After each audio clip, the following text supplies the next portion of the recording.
우리 예수님의 영원하신 팔에 안기어서 생명을 얻고 위로도 받으며 사명의 길을 걸어가는 이교구 구역원들 다 되어지시기 바랍니다. 이제 시편 2회라는 제목으로 제가 아마 여러 시간을 해야 될 것 같아요.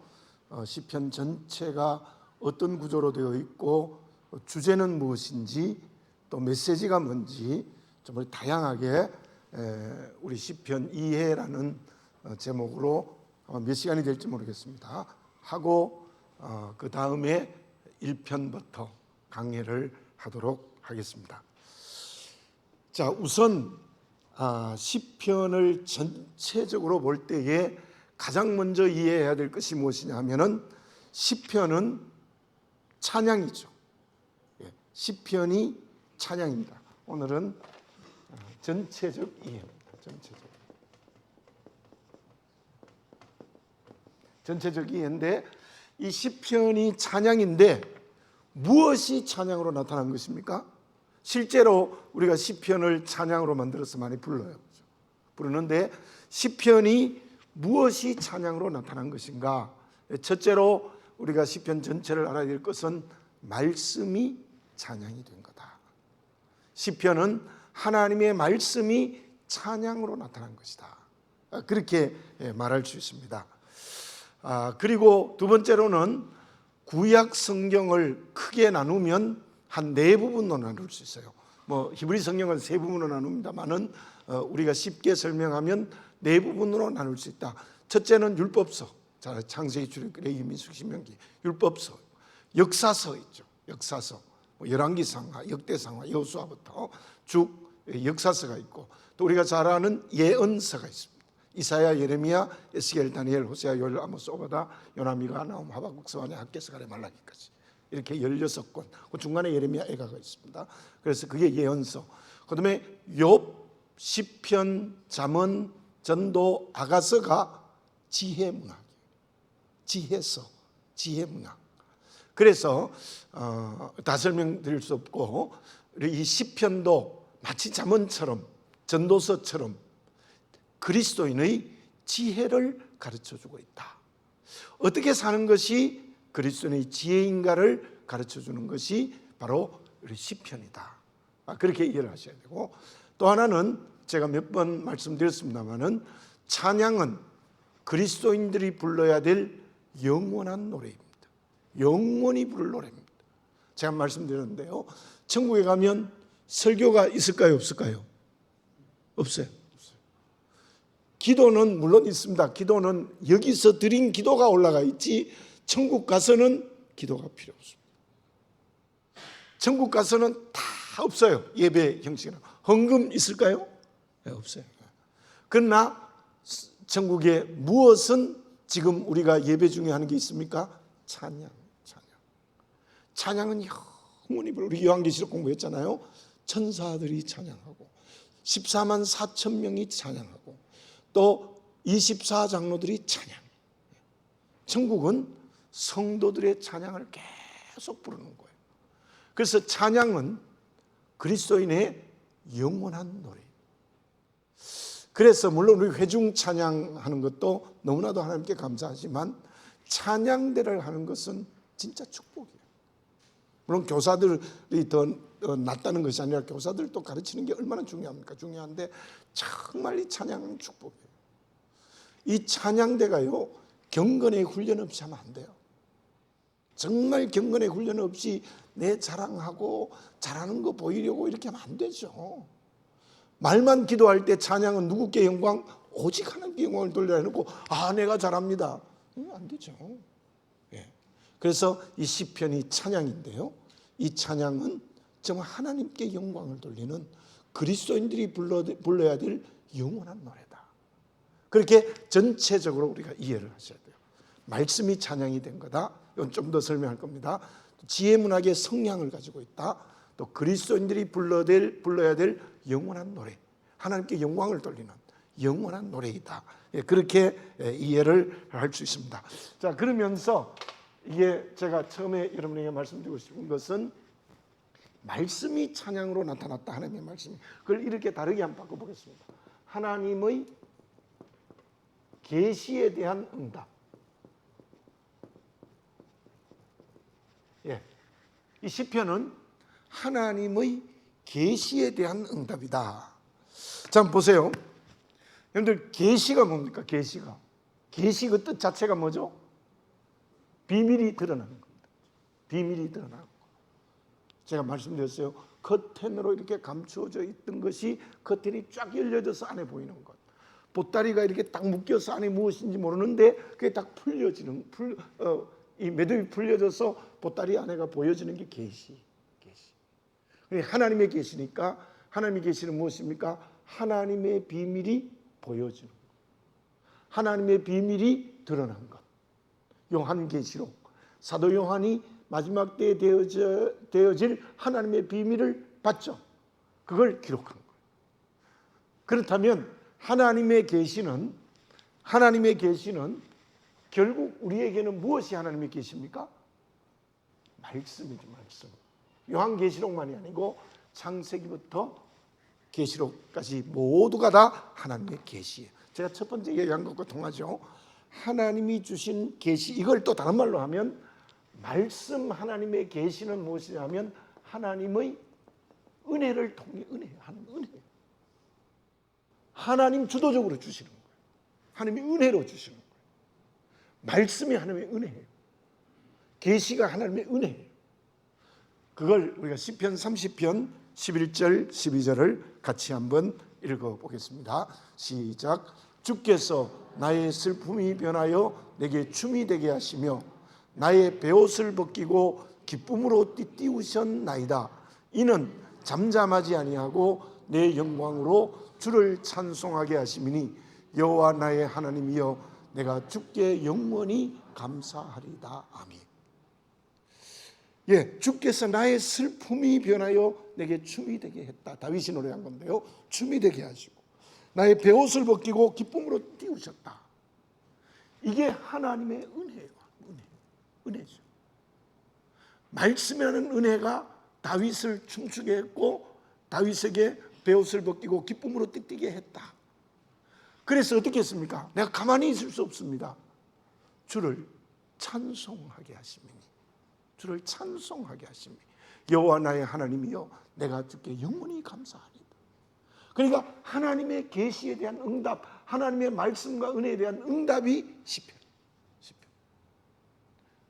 특히 시편이 그래요. 시편이 그런 성격을 가지고 있다. 여러분들, 우리가 찬양할 때 언제나 감사로 해야 되죠. 감사로 찬양하는 거예요. 십자가의 은혜로 구원하신 것 감사하고, 자녀된 우리에게 계속적으로 은혜 주시고 말씀으로 이끌어 주시고 하나님의 비밀의 계시를 알려주셔서 너무 감사해서 찬양하는 거예요. 우리가 찬양을 그렇게 해야 돼요. 그렇게 다시 말씀드립니다. 찬양을 막 내가 잘한다고, 우리 찬양대 노래를 잘해야 돼요. 못하면 잘하는 건 사실이지만 그걸 자랑하기 위해서는 자랑하기. 어쩌면 좀 틀려도 괜찮아. 정말 기도를 많이 하고 찬양을 해요. 기도를 많이. 그래서 참 낮예배 때 찬양대가 찬양하면 온 교회들의 가슴을 울릴 수 있는, 전 인격을 새롭게 할 수 있는 그런 하나님의 은혜가 비처럼 내려야 되는 거죠. 우리 기도하지 않으면 안 돼요. 우리 찬양대 부흥회를 한번 하든지 해야 될 것 같아요. 그건 필요해요, 사실. 필요해요. 제가 자꾸 요즘 그런 게 느껴지는데요. 그래, 어쨌든 우리가 하나님의 계시에 대한 응답이다. 정말 하나님이 나를 구원하시고 하나님이 내게 은혜를 베푸시고 하나님이 내게 온갖 것을 주시는 그 은혜에 잠잠하지 못하고 너무 감사해서 찬양을 부르지 않을 수 없는 그런 찬양이 됐으면 좋겠다라는 생각이 들어집니다. 시편 126편을요 우리 한번 1절에서 6절인데 교독해서 읽어보겠습니다. 우리 화면을 좀 빨리 바꿔주세요. 제가 한 절 읽고 여러분들 같이 한 절 읽겠습니다. 여호와께서 시온의 포로를 돌려보내실 때에 우리는 꿈꾸는 것 같았도다.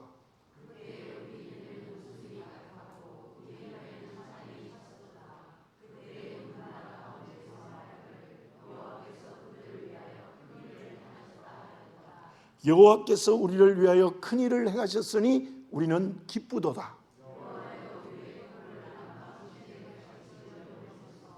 눈물을 흘리며 씨를 뿌리는 자는 기쁨으로 거두리로다. 울며 씨를 뿌리러 나가는 자는 반드시 기쁨으로 그 곡식단을 가지고 돌아오리로다. 아멘. 자, 이 시편 126편의 노래는 어떤 상황에서 이 노래를 불렀는가 하면 유다 백성들이 70년 동안 바벨론 포로에 있다가 돌아올 때에 부른 노래입니다. 늘 70년 동안 바벨론 포로가 됐으면 아이가 갔으면 노인이, 그렇죠? 그리고 대개 2세, 3세까지 태어났겠죠. 그 당시에 유다 백성들이 정치적으로, 경제적으로 자유할 수 있는 능력이 전혀 없었어요. 그런데 고레스 왕을 통해서 페르시아로 나라가 바뀌면서 고레스 왕을 통해서 어쨌든 귀환이 됐죠, 정치적으로는. 그런데 그때 부른 노래가 시편 126편이에요. 뭐라고 부릅니까? 시온의 포로를 여호와께서 돌려보내실 때에 우리는 꿈꾸는 것 같았도다. 이게 뭐 기가 막히는 거예요, 그죠? 여러분들 히브리 표현하고 우리 표현하고 좀 비슷해요. 히브리가 우리하고 비슷한 게 많은데요, 이 원어도 꿈꾸는 것 같다는 게 우리와 비슷해요. 우리가 너무 좋으면 어떻게 생각합니까? 꿈꾸는 것 같다. 저는 시편 126편을 개인적으로 좋아하는데요, 야, 기가 막혀요, 그죠? 여호와께서 우리 시온을 포로를 돌려보고 꿈꾸는 것 같았다. 그게 너무 좋아서 어떻게 했느냐, 입에는 웃음이 가득하고 우리 혀에는 찬양이 가득 찼다. 너무 좋아서. 그 이유가 무엇인가? 여호와께서 우리를 위하여 큰 일을 행하셨기 때문이다. 여호와께서 이 민족을 해방시켜 주시니 너무 꿈꾸는 것 같고 좋아서 노래를 부르지 않을 수 없다는 게 시편 120편. 여호와께서 우리를 위하여 큰 일을 행하셨으니 나는 기쁘다. 우리는 기쁘다. 이게 시편이에요. 이게 시편. 126편이 아니고 바벨론 포로에서 해방된 은혜의 응답이에요. 그래서 4절이 무엇이냐면 기도였어요. 기도. 너무 좋아. 하나님, 우리의 남아있는 백성들도 돌아오게 해주십시오. 저 남방 땅에 시냇물이 흐르듯이. 남방 땅은 네게부 땅, 그 황무지죠. 그거는 뭐 나무가 전혀 자랄 수 없는 사막, 황무지인데 그게 와디 현상이 한번 일어나서 비가 갑자기 오면 시내가 흐르고 꽃이 핀대요. 그런 수가 있대요. 사막이 꽃이 피어 향내 내리라. 주일학교 노래 있죠, 그죠? 그처럼 남아있는 돌아오지 못한 우리 백성들 돌아오게 해주십시오라는 기도예요, 사실. 그리고는 5절과 6절에서는 이제 우리들은 눈물을 흘리면서도 울면서도 생명의 씨를 뿌리겠습니다. 그러면 기쁨으로 하나님이 단으로 축복해 주실 것입니다. 사명이죠. 어쨌든 이 시편이 하나님의 계시에 대한 응답, 은혜에 대한 응답, 주신 말씀에 대한 응답. 이게 시편 속에 아주 중요한 주제로 살아있다는 것을 여러분들이 이 시편을 통해서 분명하게 보아야 되는 것입니다. 그래서 이제 시편은 무엇이다? 하나님의 계시에 대한 응답. 우리의 찬양이 그래야 돼요. 그죠? 찬양은 은혜에 대한 감사. 은혜에 대한 감사. 근데 제가 과거에는 이제 찬양이 나왔으니까 한 가지 제가 과거에 생각했던 것, 지금 생각이 조금 달라진 것을 말씀드리면, 과거에는 저는 복음 성가하는 걸 반대했습니다. 굉장히 반대했어요. 그냥 물론 기도회 할 때는 할 수 있지만 예배 때는 하는 게 옳지 않다. 강력하게 지난번 교회에서도 제가 얘기했다가 좀 젊은 사람들에게, 청년들에게 좀 그 반대를 받기도 했습니다만은, 왜냐하면 예배 찬양은요, 누구에게 영광을 돌려야 돼요? 하나님께 영광을 돌려야 돼요. 내게 강 같은 평화, 내게 강 같은 평화, 이거 하나님께 영광을 돌리는 게 아니야? 그렇지 않아요? 내가 좋으면 되는 거야. 내게 강 같은 평화, 내게 강. 그 하지 말라는 게 아니라 예배 찬양으로는 옳지 않다. 그런 생각이 굉장히 강했어요. 그런데 지금 찬양대 찬양도 그때 제가 원했던 것의 100%는 아니에요. 그건 또 약간 개인적인, 인격적인 뭐 기쁨 이런 게 많은데요. 사실은 하나님께, 주 하나님 지으신 모든 세계 주님께 영광, 찬양하네, 찬양하네. 이렇게 예배 찬양은 하나님께 찬양이 올려져요. 내가 좋고 기쁘고 이게 아니라. 그러나 지금은 제가 마음이 좀 달라진 것은 그렇다. 예배 때 내가 은혜로 기뻐지는 것도 찬양이 될 수 있다. 생각은 좀 바뀌었습니다. 바뀌었는데 그러나 우리가 꼭 잊지 말아야 될 것은 말만 기도만 그렇게 하는 것이 아니라 찬양은 누구에게 영광이 돼요? 하나님께 영광이다. 하나님께. 그걸 잊지 말아야 돼. 잊지. 바울과 실라가 그 빌립보 감옥에서 찬양할 때 뭐 내가 좋은 게 뭐 있었어요? 내가 좋은 게 무엇이 있었어요? 그 빌립보 감옥에 있을 때 39대 태장 맞고 쇠사슬에 매여가지고 감옥에 쫙 지하 감옥 갇혀 있는데 내게 좋은 게 뭐가 있어요? 근데 찬양했다, 기도하고 찬미했다, 하나님께 영광을 돌렸다. 그래서 하나님의 역사가 일어납니다.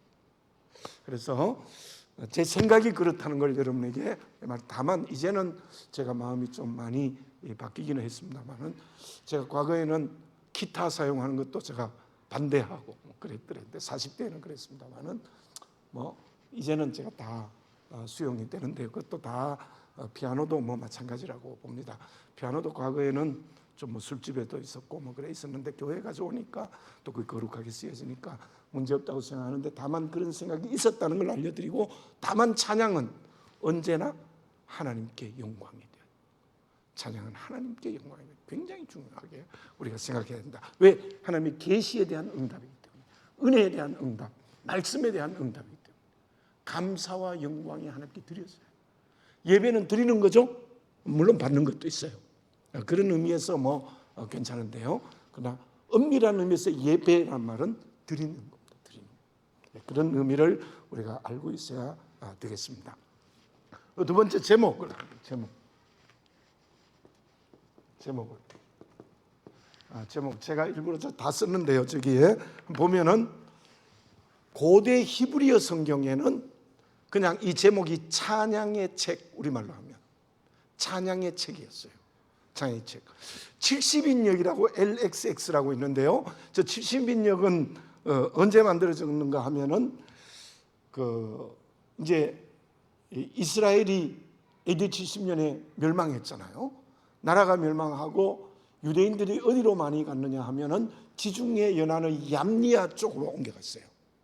그 얌리아 쪽으로 왜 옮겨갔느냐 하면 얌리아는 종교가 그 당시에 자유롭게 허락이 됐어요. 그래서 얌리아에 갔을 때에 유대인 학자들, 이 흩어진 헬라어를 할 수 있는 학자들이 72명, 본래는 72명이 모여서 얌리아에서 구약성경이 뭐로 기록되어 있죠? 히브리어로 기록되어 있잖아요. 그걸 헬라어로 번역한 게 72명.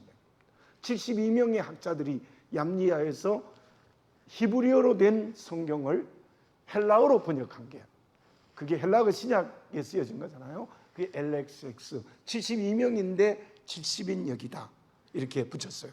거기에서는 성스러운 노래, 또 다른 말로 하면 거룩한 노래 이렇게 불렀어요. 성스러운 노래, 거룩한 노래. 근데 우리말 성경에서는 뭐라고 번역을 했습니까? 시편, 시들로 엮어진 책이다. 시들로 엮어진 책이다 해서 시편 이렇게 제목을 붙였다는 것만 참고로 알아두시면 되겠습니다. 세 번째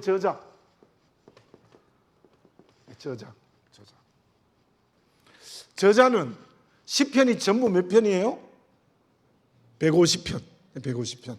이제 외우기 좋은 게 한 가지 있습니다. 다윗은 그 150편의 반을 기록했습니다. 75편. 쉽죠? 이해하기가.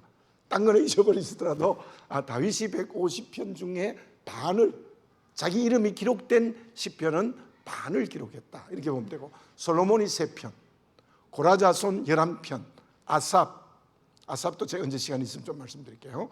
저 찬양 지휘자였는데요. 아삽, 헤만 전부 다 12편, 헤만 1편, 모세 1편, 에단 1편, 이름이 없는 게 46개. 이름이 없는 게 46개인데 많은 학자들이 무명으로 된 시편의 대부분이 다윗의 것일 것이다 라고 이렇게 주장하는 학자들이 있어요.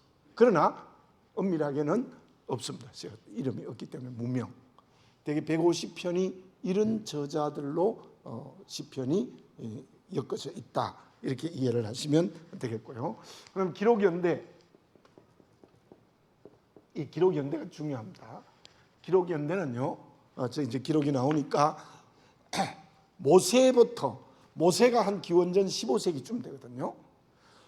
포로 후 시대까지, 기원전 6세기까지 저자가 약 한 1000년의 차이가 있어요. 그러니까 이 시편의 저자는 이 역사의 거리가 1000년이나 돼요. 1000년이나. 대단하죠? 여러분들, 어떤 성경이 저렇게 1000년 사이에 기록된 게 엮어진 성경이 있습니까? 없습니까? 없어요. 그래서 창세기, 출애굽기, 민수기, 신명기는 모세가 기록했을 것이다. 그냥 그 시대에 모세가 기록했을 것이다. 이사야가 기원전 7세기, 8세기에 기록했을 것이다. 기원전 6세기에 에스겔, 다니엘이 기록했을 것이다. 되게 그렇게 시대가 이렇게 한정되어 있어요. 욥, 시편, 욥, 잠언, 전도, 아가 전부 마찬가지. 신약도 마찬가지. 모든 성경은 동시대에 기록이 됐어요. 근데 시편만은 그 역사의 거리가 1000년이나 돼요. 그래서 이 1000년이나 되는 150편의 시편을 언제 엮었을까?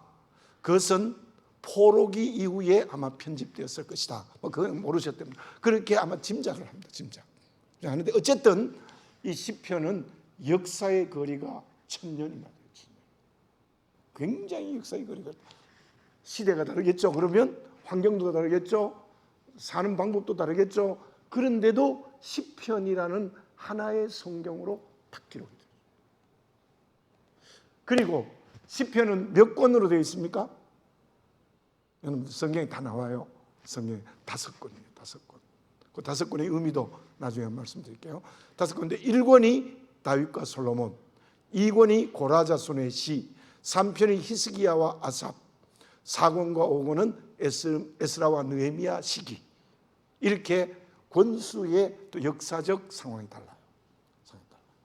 대개 저런 상황에서 기록이 되어졌다라고 이해를 하시면 되겠습니다. 근데 주제와 특징을 좀 보겠는데, 주제는 나중에 따로 합니다만은 주제와 특징을 한번 보겠습니다.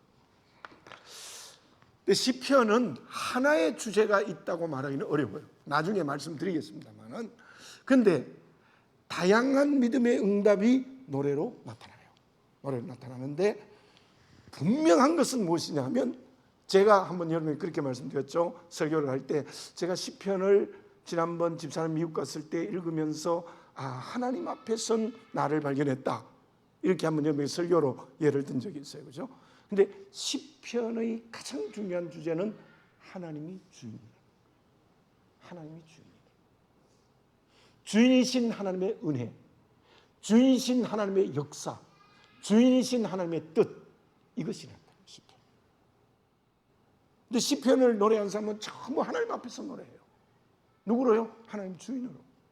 하나님이 주인 되어서 은혜 베풀어 주셨습니다. 하나님이 주인 되셔서 내게 역사했습니다. 하나님의 주인 되어 뜻을 이루셨습니다. 이런 세 가지의 주제를 가지고 있는 게 시편이다. 우리가 너무나 잘 아는 시편 23편을 역시 한번 교독을 해보도록 하겠습니다. 여호와는 나의 목자시니 내게 부족함이 없으리로다.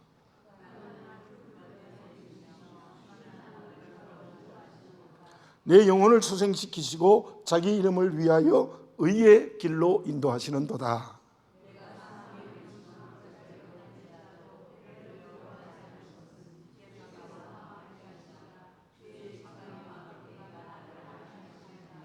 주께서 내 원수의 목전에서 내게 상을 차려주시고 기름으로 내 머리에 부으셨으니 내 잔이 넘치나이다.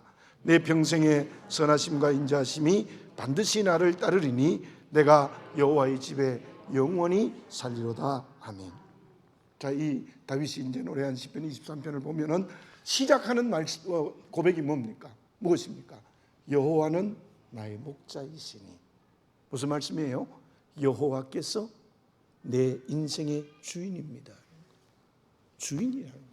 나는 그의 기르시는 양이고 여호와가 내 인생의 주인이십니다. 그분이 내게 부족함이 없는 은혜를 베풀어 주셨습니다. 부족함이 없는 역사를 일으켜 주셨습니다. 부족함이 없는 뜻을 이루어 주셨습니다. 그래요. 이 시편 23편. 주인 되셔서 내게 은혜를 주시고 내게 역사해 주시고 또 하나님의 뜻을 이루셨습니다. 이거. 그 다음 뭐 그가 나를 푸른 초장에 푸른 풀밭에 누이시며 실만한 물가로 인도하시는도다. 내 영혼을 소생시키시고 자기 이름을 위하여 의의 길로 인도하시는도다. 이게 다 그 4절도 마찬가지. 내가 사망의 음침한 골짜기로 다닐지라도 해를 두려워하지 않을 것은 주께서 나와 함께 하심이라. 주의 지팡이와 막대기가 나를 이게 전부 은혜잖아요. 은혜. 주님께서 주인 되셔서 나를 푸른 풀밭에 누이시며 심한 물가로 인도하시며 내 영혼을 수생시키시고 나를 의의 길로 인도하십니다. 또한 사망의 음침한 골짜기로 다녀도 주께서 나와 함께 하셔서 지팡이와 막대기가 나를, 지팡이 막대기 제가 한번 설명해 드린 적이 있어요. 지팡이는 이끌어 인도하는 거고 막대기는 못 가도록 때리는 거예요. 야단치고. 어쨌든 하나님의 은혜와 하나님의 역사와 하나님의 뜻이 이루어졌다. 특히 그 다음 5절을 보면은 주께서 내 원수의 목전에서 상을 차려주시고 기름으로 내 머리에 부으셨으니 내 자는 상을 차려주시고, 이 말씀은 아마 압살롬의 반역을 받아서 광야로 600명 가신들과 함께 나갔을 때 먹을 게 없어요. 근데 바실레를 통하여서 먹을 것을 다 공개해 주셨어요. 그래서 이 상은 밥상입니다. 밥상. 우리 옛날 성경 보면 상을 주시고 하니까 무슨 하늘의 상을 주시는가 하는 그게 아니고 밥상. 먹을 것이 없을 때 밥상을 차려주시고 또 내게 기름을 부어 왕이 되게 해주시고. 참 이 시편 23편만 봐도 주인 되신 하나님께서 다윗의 인생에 은혜를 베풀어 주시고 뜻을 이루시고 역사했다는 것을 여기서 분명히 우리가 알 수 있습니다. 분명히. 그래서 주제는 하나님이 주인이라는 주인이라는. 그다음에 특징을 좀 보겠습니다. 특징은 우리 1, 2 저기 쭉 나와 있는데요. 보면 1권과 2권은 비탄조예요. 다윗이 막 노래하는데 뭐라고 노래하는데, 하나님 이럴 수 있습니까? 내가 막 죽을 것 같습니다. 왜 원수를 갚아주십시오 막 하고 울면서 막 대들어요. 대드는 것 같은 게 있어요. 비탄조, 슬픔의 노래. 1, 4, 5권은 하나님의 은혜를 강조해요. 은혜. 그래서 거기는 전부 원어가 여호와로 나올 때는 하나님의 은혜를 강조한 거고, 엘로힘이 나올 때는 하나님의 능력을 강조한 거예요. 그래서 1, 4, 5권은 여호와를 사용했고 2, 3권은 엘로힘 같은 하나님이란 말인데 그 엘로힘은 하나님의 능력을 강조했어요. 그게 아주 특징이 있다. 그렇게 이해를 하십니다. 그다음 중요한 걸 우리가 여기서 해야 됩니다. 여섯 번째는 무엇인가 하면 시편과, 이걸 다 할 수 있을지 모르겠는데요. 오늘 여기까지 한번 해봅시다. 시편과 그리스도. 여러분 중요한 게 있습니다.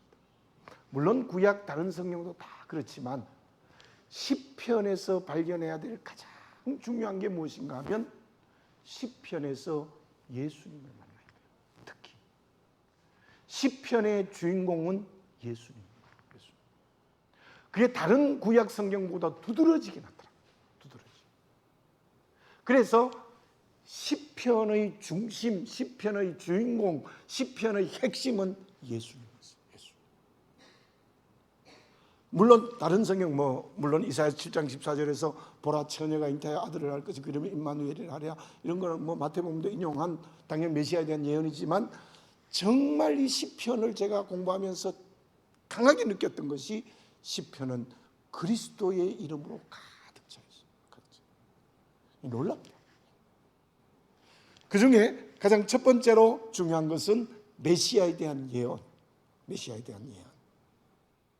여러분들 특별히 여러분들 메시아에 대한 예언할 때 시편 2편을 잊지 마시기를 바라겠습니다. 시편 2편은 전체가 1절에서 12절까지 전부가 메시아에 대한 예언입니다. 그 중에 시편 2편 12절을 한번 읽어보겠습니다. 시편 2편 12절 한번 읽습니다. 시작. 그의 아들에게 입맞추라. 그렇지 아니하면 진노하심으로 너희가 길에서 망하리니 그의 진노가 급하심이라. 여호와께 피하는 모든 사람은 다 복이 있도다. 아멘. 그의 아들이 누굽니까? 그의 아들 예수님. 그의 아들에게 입맞추라. 그래야 구원받는다라는 거예요. 그리고 1절에 11절 또 읽어보면 그게 전부 메시아에 대한 예언이에요. 메시아에 대한. 그래서 우리가 메시아에 대한 예언이 시편에 아주 강하게 나타난다는 것을 우리가 볼 수 있습니다. 좀 몇 군데 보겠습니다. 시편 72편 4절 읽어봅니다. 시작. 그가 가난한 백성의 억울함을 풀어주며 궁핍한 자의 자손을 구원하며 압박하는 자를 꺾으리로다. 아멘. 즉 그가 예수님. 메시아. 그 예수님이 오셔서 가난한 백성의 억울함을 풀어주고 궁핍한 자의 자손을 구원하며 압박한 자를 꺾으리이다. 시편 110편 3절 한번 읽어보겠습니다. 시작. 주의 권능의 날에 주의 백성이 거룩한 옷을 입고 즐거이 헌신하니 새벽 이슬 같은 주의 청년들이 주께 나오는도다. 저기에 나오는 주의 권능, 주의 백성, 주께, 이거 전부 예수님을 말합니다. 여러분들 제가 몇 절만 제가 떼서 얘기해서 그런데 전체를 읽어보면요, 메시아에 대한 예언이 확실해요. 그래서 우리가 시편을 이해할 때에 가장 중요한 것은 예수 그리스도의 오심에 대한 예언으로 가득 차 있다는 것입니다. 예수 그리스도의 오심의 예언이 바로 시편 속에 있다는 거예요. 중요합니다. 그 다음에 이제 실제적 이름을 좀 보겠습니다. 실제적 이름을 보면은 첫 번째로 비하와 영광, 낮아짐과 영광스러움. 이걸 시편 4절에서 8절까지를 먼저 한번 읽어보겠습니다. 제가 이 본문으로 설교를 한 적도 있는데요. 한번 읽어보겠습니다. 시작. 사람이 무엇이기에 주께서 그를 생각하시며 인자가 무엇이기에 주께서 그를 돌보시나이까. 5절을 돌려보내. 그를 하나님보다 조금 못하게 하시고 영화와 존귀로 관을 씌우셨도다. 주의 손으로 만드신 것을 다스리게 하시고 만물을 그의 발 아래 두셨으니 곧 모든 소와 양과 들짐승이며 공중의 새와 바다의 물고기와 바닷가에 다니는 것이니이다. 자, 이 내용은 여러분들이 읽어서 일단 이해를 하시고 이 본문을 해석한 히브리서 2장 5절에서 10절을 한번 읽어보겠습니다. 히브리서는 대제사장인 예수님을 말한 거죠. 히브리서 2장 5절에서 10절 역시 여기서는 교독한 말을 하고 있습니다. 하나님이 우리가 말한 바 장차 올 세상을 천사들에게 복종하게 하심이 아니니라.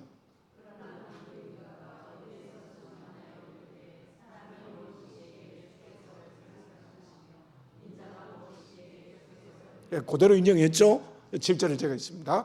그를 잠시 동안 천사보다 못하게 하시며 영광과 존귀로 관을 씌우시며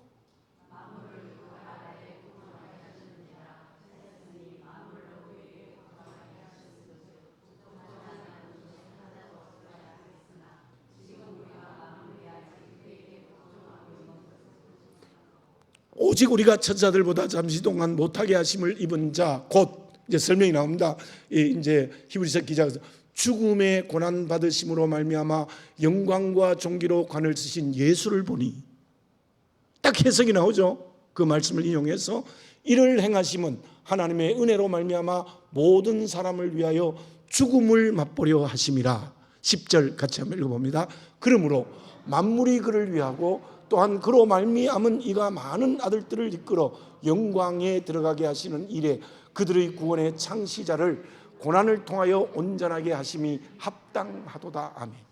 그대로 인용합니다. 시편 4편 4절 8절 그대로 인용하는데 9절에서 그 해석을 명확하게, 제가 다시 한번 읽어보겠습니다. 오직 우리가 천사들보다 잠시 동안 못하게 하심을 입은 자, 곧 죽음의 고난을 받으심으로 말미암아, 이 비하지요. 죽음의 고난을 받으셨다. 십자가에 죽으셨다.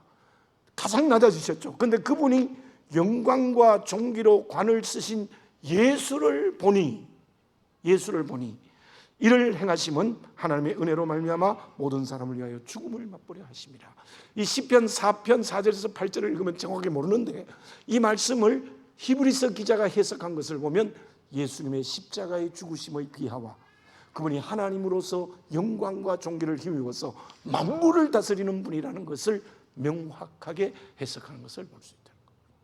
그래서 시편에서 예수님의 비하와 영광이 드러나고 있다는 것을 여기서 분명하게 볼 수 있습니다. 그러면 통치를 한번 보겠습니다. 통치를 한번 보겠습니다. 시편 72편 8절에서 11절을 먼저 읽습니다. 역시 교독합시다. 그가 바다에서부터 바다까지와 강에서부터 땅끝까지 다스리리니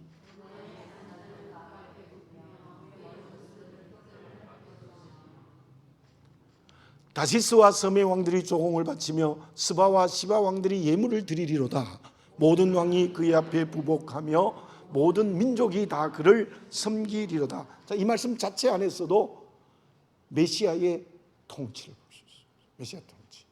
자, 그걸 고린도전서 15장 27절을 같이 한번 읽어보겠습니다. 시작. 만물을 그의 발 아래에 두셨다 하셨으니 만물을 아래에 둔다 말씀하실 때에 만물을 그의 아래에 두시니가 그 중에 들지 아니한 것이 분명하도다. 아멘. 예수님의 통치, 메시아의 통치. 그럼 세 번째는 다윗의 후손 시편 89편 3절 4절 같이 한번 읽어보겠습니다. 시작. 주께서 이르시되 나는 내가 택한 자와 언약을 맺으며 내 종 다윗에게 맹세하기를 내가 내 자손을 영원히 견고히 하며 내 왕위를 대대에 세우리라 하셨나이다. 셀라. 자, 이 말씀을 인용한 말씀을 한번 보겠습니다. 사도행전 2장 29절에서 30절 읽어봅니다. 시작. 형제들아, 내가 조상 다윗에 대하여 담대히 말할 수 있노니 다윗이 죽어 장사되어 그 묘가 오늘까지 우리 중에 있도다. 그는 선지자라 하나님이 이미 맹세하사 그 자손 중에 한 사람을 그 위에 앉게 하리라 하심을 알고. 아멘. 이게 다윗의 후손인 예수님이 메시아가 된다는 것을 명확하게 설명하고 있는 내용을 볼 수 있습니다. 영원한 보좌 시편 45편 6절 7절을 먼저 한번 읽어보겠습니다. 시작. 하나님이여 주의 보좌는 영원하며 주의 나라의 규는 공평한 규이니이다. 왕은 정의를 사랑하고 악을 미워하시니 그러므로 하나님 곧 왕의 하나님이 즐거움의 기름을 왕에게 부어 왕의 동료보다 뛰어나게 하셨나이다. 아멘. 자, 저 7절을 제가 다시 한번 읽어볼게요. 왕은 정의를 사랑하고 악을 미워하시니 그러므로 하나님 곧 왕의 하나님이 즐거움의 기름을 왕에게 부어 왕의 동료보다 뛰어나게 하셨나이다. 이렇게 말씀하고 있고, 자, 히브리서 1장 8절과 9절을 한번 읽어보겠습니다.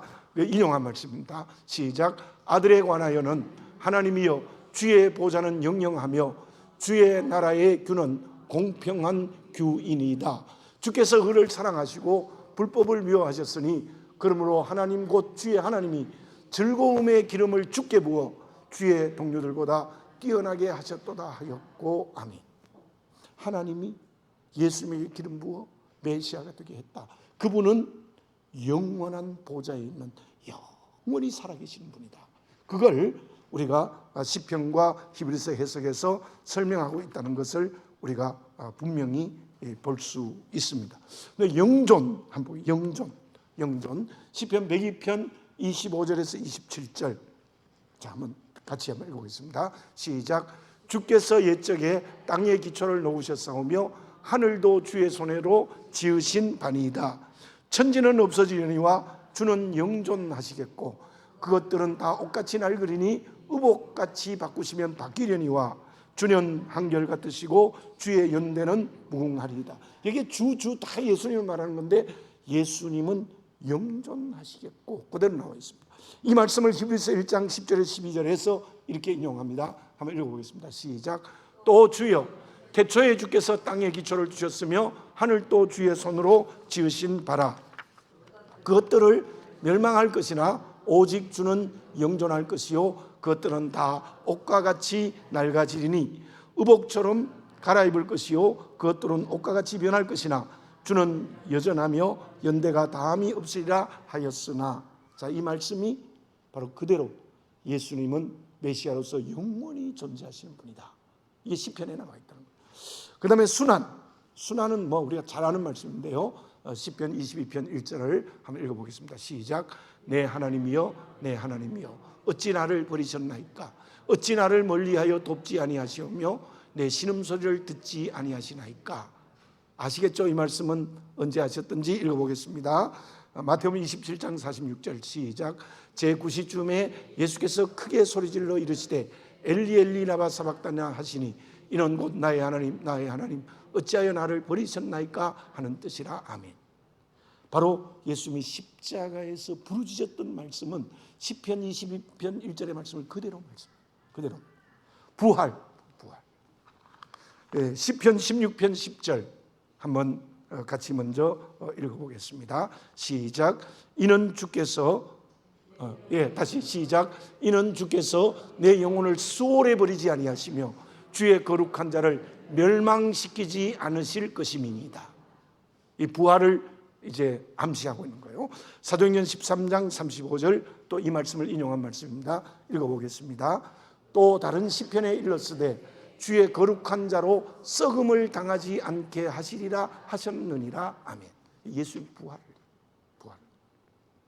자, 여러분, 제가 빨리 했습니다만은 정말 이 시편은 예수 그리스도로 가득 차 있어요. 물론 다른 구약 성경도 예언이지만 시편의 말씀을 읽으면서 예수님을 만났어요. 예수님의 오심, 사심, 십자가와 부활, 또 메시아에 대한 예언, 영원히 존재하시는 것, 통치, 이게 다 나타나요. 그래서 그런 생각을 가지고 시편을 읽으실 필요가 있다는 것을 생각하시면 좋겠습니다. 그리고 이것만 안내하고 오늘 마치겠습니다. 별지 나눠줬는데 안 받았으면 좀 나눠주세요. 뒤에 있습니다. 별지 안 받으셨어요? 우리 혁기 집사님이 좀 나눠주세요. 좀 나눠주세요. 예, 집사님. 요 설명만 하고 오늘 마치겠습니다.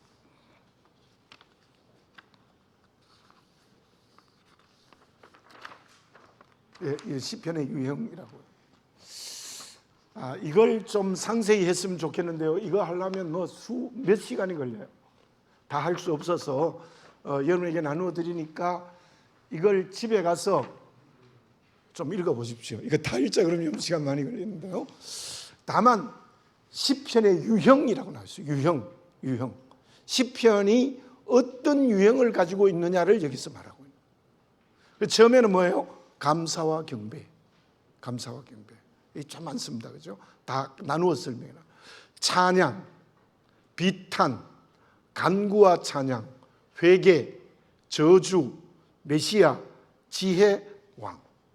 이렇게 시편을 이렇게 유형별로 여러분에게 나눠드렸는데 이거 집에 가서요 또 이렇게 버리지 마시고 좀 시편을 좀 사랑하는 마음으로 한번 읽어보시면 좋아요.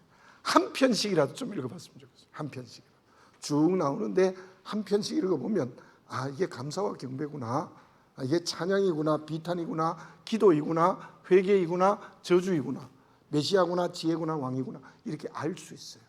그래서 이거 여러분들 꼭 좀 한번 읽어보시면 좋겠다 해서 유형은 이렇게 하도록 하겠습니다. 제가 오늘 강의하고자 하는 건 거의 다 했는데요. 다음 시간에 이제 시편의 음악성부터 하고 그 다음 시간에 공부할 중요한 게 무엇이냐면 시편의 주제를 공부하는데요. 시편의 주제가 굉장히 중요해요. 그 주제 앞에서 주제는 그냥 하나님 주인이다, 은혜와 역사와 뜻을 얘기하는데 다른 의미의 주제가 있어요. 그걸 공부할 테니까 좀 더 많이 오셔서 시편을 공부했으면 좋겠다 했는데 오늘은 평소보다 더 적게 오신 것 같은데 우리가 좀 이 시편 공부에 좀 열정을 가지고 공부를 했으면 좋겠습니다. 우리 기도드리겠습니다. 사랑하는 아버지 하나님 감사합니다. 저희들이 예배를 드릴 때 언제나 하나님께 영광을 찬양케 하여 주시옵소서. 예배에 내 이름이 드러나지 않게 하시고 내 자랑이 드러나지 않게 하시고 사람이 드러나지 않게 하시고 오직 하나님의 영광만 드러나게 하시되 특별히 그것이 찬양을 통하여 나타나게 하여 주시옵소서. 그 찬양이 우리의 삶이 되게 하여 주시옵소서. 이번 시편 공부를 하면서 시편을 다각도로 잘 이해를 해서 시편의 말씀이 내게 큰 은혜의 말씀이 될 수 있도록 도와주시옵소서. 여러 가지 모양으로 흩어져 있는 교우들 함께 하시고 약한 지체를 강하게 세우시고 이 나라와 이 민족을 다시 한번 하나님 긍휼히 여기시고 우리 교회가 올해는 성령으로 날마다 전진하는 교회가 되게 하옵소서. 베트남의 고이방 교회가 거의 다 지어져 가고 있습니다. 아름답게 지어져 구원의 방주가 되게 하옵시고 9교회 위에 함께 하시며 우리 김윤기 문유희 선교사님 위에 하나님 함께 하여 주시옵소서. 감사를 드리옵고 하나님의 아들 우리 주 예수 그리스도의 이름으로 기도드립니다. 아멘.